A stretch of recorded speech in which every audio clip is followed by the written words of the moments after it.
يا خادم العطر شرف حفلنا يا خادم العطر. كل نفس مني صار يشرفني، كل نفس مني صار يشرفني من صدرتي.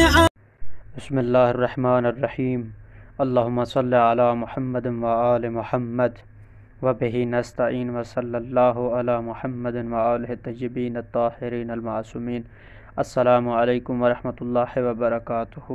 ناظرین کرام، مومنین کرام، آج کا ہمارا موضوع علمی گفتگو اور روایات اور احادیث کے بارے میں کہ جس میں ہمیں جاننا ضروری ہے کہ واجب، اوجب اور محکم، متشابہ اور ضعیف روایات کی تحقیق اور جستجو فرمان معصوم اور قرآن کی روشنی میں کیسے کی جاتی ہے، اور اس کی علمی گفتگو اپنے مومنین تک منتقل کرنا چاہیں گے، جس کا مقصد ہمارے لیے عیدین، نماز جمعہ یا اختلافی اعتراضات جس میں ہمارے ہم فکر اور ہم مکتب لوگ اعتراضات کی نشاندہیاں کر کے ان کا غلط پروپیگنڈا کر کے علماء اور مراجع عظام کے خلاف ایک سازش گھڑنے کی کوشش کرتے ہیں، اس کو ناکام کرنے کی علمی طریقے سے کوشش کریں گے۔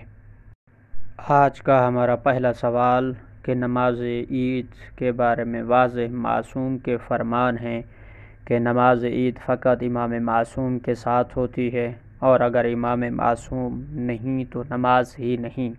اب یہ فقہا کس طرح دین کو تبدیل کر دیتے ہیں اور کہتے ہیں کہ غیبت کے زمانے میں نماز عید مستحب ہے یا نہیں، تو اس کا جواب سب سے پہلے ہمارے علم میں ہونا چاہیے کہ ہمارے ہاں احادیث میں بہت زیادہ اختلاف ہے، اور کسی ایک حدیث کو لے کر ہم معصوم کا حکم معلوم نہیں کر سکتے، چونکہ معصوم خود فرماتے ہیں کہ جس طرح قرآن میں عام و خاص اور ناسخ و منسوخ ہوتے ہیں، اسی طرح ہمارے کلام بھی عام و خاص ہوتے ہیں۔ بس ایک حدیث کو دیکھ کر نتیجہ لے سکتے ہیں؟ نہیں، ایسا بالکل صحیح نہیں ہے، بلکہ نہج البلاغہ خطبہ نمبر 208 بمطابق ترجمہ مفتی جعفر مرحوم میں مولا علی علیہ السلام فرماتے ہیں کہ جھوٹے راویوں کے علاوہ بھی بہت سارے ایسے راوی ہیں کہ جن کو ہمارے کلام میں ناسخ و منسوخ کا پتہ ہی نہیں ہوتا، نہ ہی عام و خاص کا پتہ ہوتا ہے۔ ہم جس بات سے منع کرتے ہیں وہ اسی کو لے لیتا ہے، حالانکہ بعد میں ہم نے اسی کا بھی حکم دیا ہوتا ہے۔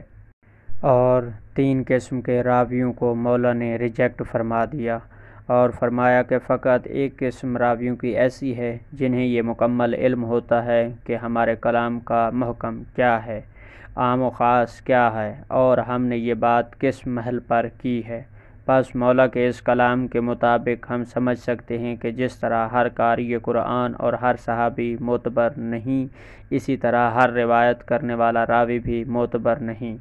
بس ہمیں تمام تر روایات کو دیکھنا ہوگا، پھر جا کر معلوم ہوگا کہ اصل بات کیا تھی اور عام و خاص کیا تھے، ناسخ و منسوخ کیا تھے۔ اب ہم آتے ہیں موضوع پر، روایات کی طرف۔ یہاں پر 4 قسم کی مختلف روایات ہیں۔ پہلی قسم، نماز عید واجب ہے۔ یہ روایات عام ہیں، اس میں کوئی امام کی شرط نہیں۔ امام صادق علیہ السلام نے فرمایا عیدین کی نماز واجب ہے اور سورج گرہن کی نماز واجب ہے۔ اب یہ روایت عام ہے، اس میں کوئی ایسی بات نہیں کہ جماعت کے ساتھ واجب ہے یا امام معصوم کے ساتھ واجب ہے۔ اب جو بندہ فقط ایک حدیث کو لیتا ہے تو ان جیسی احادیث سے نتیجہ نکالے کہ جس طرح نماز آیات کو امام علیہ السلام فرض اور واجب کہتے تھے، اسی طرح نماز عیدین کو بھی واجب کہتے تھے۔ بس بات ختم۔ یہ کیا تم مولویوں نے دین تبدیل کر ڈالا؟ دوسری قسم، نماز عید امام معصوم کے ساتھ واجب ہے، امام معصوم اگر حاضر نہیں تو واجب نہیں ہے۔ امام باقر علیہ السلام نے فرمایا فطر اور اضحیٰ کی نماز نہیں ہے مگر امام معصوم کے ساتھ۔ اس روایت کا مطلب ہے کہ اگر امام علیہ السلام نہیں تو نماز بھی نہیں، جیسا کہ مزید واضح روایت موجود ہے کہ امام باقر علیہ السلام نے فرمایا عید کے دن جو امام معصوم کے ساتھ جماعت میں نماز نہ پڑھے تو اس پر کوئی نماز ہی نہیں ہے اور نہ ہی قضا کرنا ہے۔ اس روایت میں واضح بتا دیا کہ دیکھو امام معصوم کے ساتھ پڑھو گے تو نماز ہوگی، ورنہ عید کی کوئی نماز واجب ہی نہیں ہے اور نہ ہی اس کی قضا کرنی ہے۔ اب اس روایت سے ایک عمومی حکم سامنے آتا ہے کہ امام معصوم ہوں گے تو نماز پڑھنا جائز ہوگا، وگرنہ عید کی نماز کا کوئی تصور نہیں۔ اب اسی عموم پر آپ نتیجہ نکال لیں اور کہہ دیں کہ یہ کیسے فقہا ہیں کہ جنہوں نے دین تبدیل کر ڈالا، جب غیبت میں نماز عید ہے ہی نہیں تو پھر یہ مستحب کہنے والے کہاں سے آ گئے ہیں؟ مطلب دوسری روایات کو دیکھنا ہی نہیں اور بس فقہا پر تہمت لگانے کا شوق۔ اور یاد رہے کہ یہ تہمت آپ کی کتب اربع اور وسائل شیعہ جیسی کتب لکھنے والے محدثین پر ہے، چونکہ خود انہوں نے غیبت کے زمانے میں نماز عید پڑھنے کو مستحب کہا ہے اور پورے باب روایات کے باندھے ہیں۔ تو جب آپ کے مذہب کے محدثین حضرات اور آپ کی حدیث کی کتابوں کے لکھنے والے تمام تر محدثین ہی دین کو بدلنے والے ہو گئے تو پھر آپ دین کہاں سے لیں گے؟ ایسے خائن حضرات سے لیں گے کہ جو بقول شما دین کو بدلنے والے ہیں، یا پھر امام زمان علیہ السلام سے آپ کی خصوصی ملاقاتیں ہیں اور ان غیر معصوم راویوں کی کتابوں سے آپ دین لیتے ہی نہیں ہیں۔ تیسری قسم جو ہم بیان کرنے لگے ہیں کہ امام معصوم کی غیر موجودگی میں یعنی غیبت میں عید کی نماز فرادہ پڑھنا مستحب ہے۔ راوی کہتا ہے کہ امام صادق علیہ السلام سے پوچھا گیا، ایک بندہ عید فطر اور اضحیٰ پڑھنے کے لیے نہیں نکلتا تو کیا اس پر الگ نماز پڑھنا واجب ہوگا؟ امام علیہ السلام نے جواب دیا، جی ہاں۔ اب اس روایت میں واضح لکھا ہے کہ الگ نماز عید پڑھنا ہوگی، جبکہ دوسری قسم میں تھا کہ امام معصوم کی جماعت کے بغیر عید نماز ہے ہی نہیں۔ اب یہاں پر سوال پیدا ہوتا ہے کہ اس روایت میں اور اس جیسی دوسری روایت میں نماز عید امام معصوم کے بغیر فرادہ پڑھنے کا حکم ہے، یعنی فرادہ پڑھنا واجب ہے، تو پھر یہ مستحب کہاں سے سمجھ لیا گیا ہے؟ یعنی فقہا نے یہ کہاں سے سمجھ لیا کہ زمانہ غیبت میں عید کی نماز پڑھنا مستحب ہے اور واجب نہیں؟ ہمارے فقہا اور مذہب تشیع میں ذاتی رائے اور قیاس فعل حرام ہے، اور فقہا کے پاس روایات ہوتی ہیں، جیسا کہ بطور مثال مستحب ثابت کرنے کے لیے ہم کچھ روایات کا ذکر کرتے ہیں، لیکن سب سے پہلے آپ مستحب کا معنی سمجھ لیں، پھر یہ نہ کہنا کہ روایت میں مستحب کا لفظ لکھا نظر نہیں آیا، جیسا کہ کچھ عوامی لوگ ولایت فقیہ یا ولایت تکوینی کا اس وجہ سے انکار کرتے ہیں کہ یہ لفظ لکھے ہوئے روایات میں نظر نہیں آ رہے۔ بھائی لفظ چھوڑیں، معنی اور مفہوم پر توجہ دیں، لکیر کے فقیر نہ بنیں۔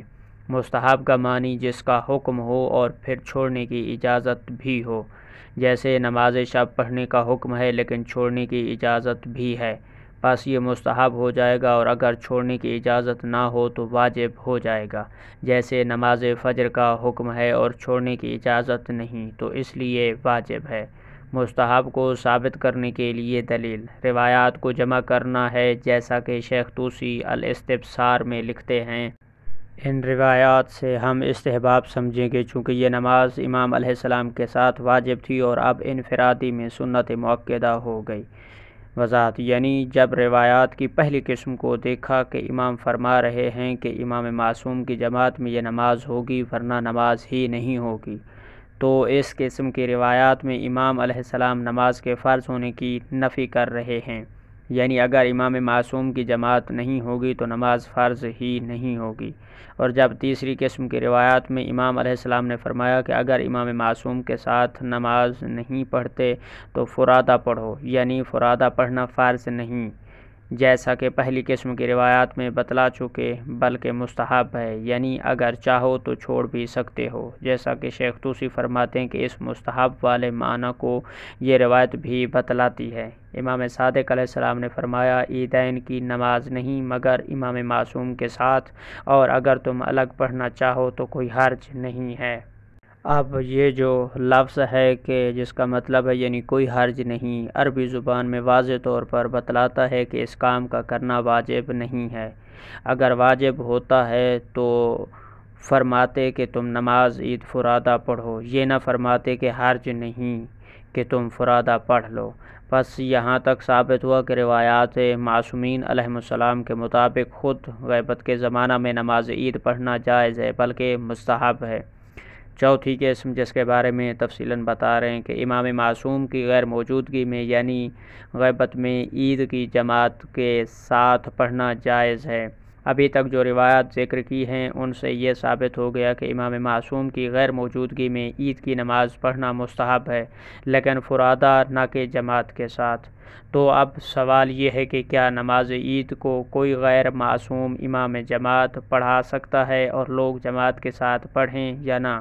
جی بالکل، روایات میں امام غیر معصوم کے پیچھے پڑھنا اور جماعت کے ساتھ پڑھنا بھی ثابت ہے۔ بطور مثال چند روایات ملاحظہ ہوں گی جو آپ دیکھ سکتے ہیں، جس میں راوی کہتا ہے کہ میں نے امام علیہ السلام سے پوچھا کہ کس وقت قربانی کی جائے، تو فرمایا کہ جب امام معصوم چلا جائے یعنی نماز جماعت ختم ہو جائے۔ تو راوی کہتا ہے میں نے کہا اگر میں ایسی جگہ پر ہوں کہ جہاں امام معصوم نہ ہو اور میں ان کے ساتھ نماز جماعت کے ساتھ پڑھوں تو پھر کس وقت؟ تو فرمایا کہ جب سورج بلند ہو جائے، اور امام علیہ السلام نے فرمایا کہ تمہارے لیے کوئی حرج نہیں ہے کہ تم اکیلی نماز پڑھو، اور بے شک نماز واجب نہیں مگر امام معصوم کے ساتھ۔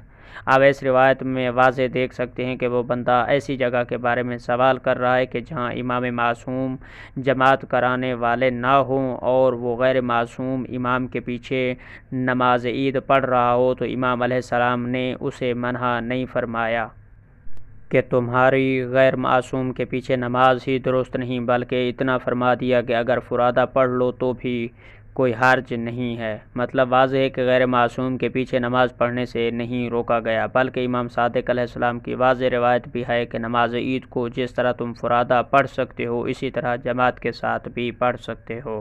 امام صادق علیہ السلام سے اضحیٰ اور فطر کی نماز کے متعلق پوچھا گیا تو آپ علیہ السلام نے فرمایا تم یہ دو نمازیں دو رکعت کر کے پڑھو، چاہے جماعت کے ساتھ پڑھو یا بغیر جماعت کے ساتھ۔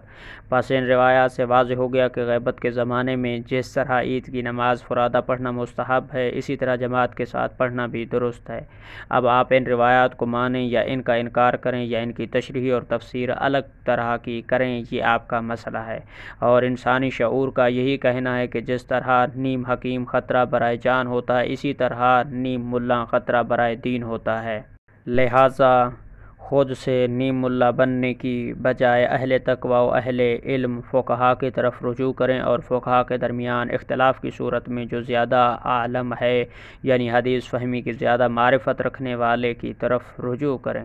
فقہات کے استاد سید خوئی علیہ رحمہ فرماتے ہیں کہ زمانہ غیبت میں نماز عید کا مستحب ہونا ہمارے اصحاب میں مشہور ہے، بلکہ ذخیرہ کتاب میں ہے کہ کوئی ایک روایت بھی ایسی نہیں ہے کہ جو صراحت کے ساتھ بتلاتی ہو کہ زمانہ غیبت میں نماز عید واجب ہے، بلکہ ساروں نے واجب نہ ہونے پر اجماع تک کا دعویٰ کیا ہے۔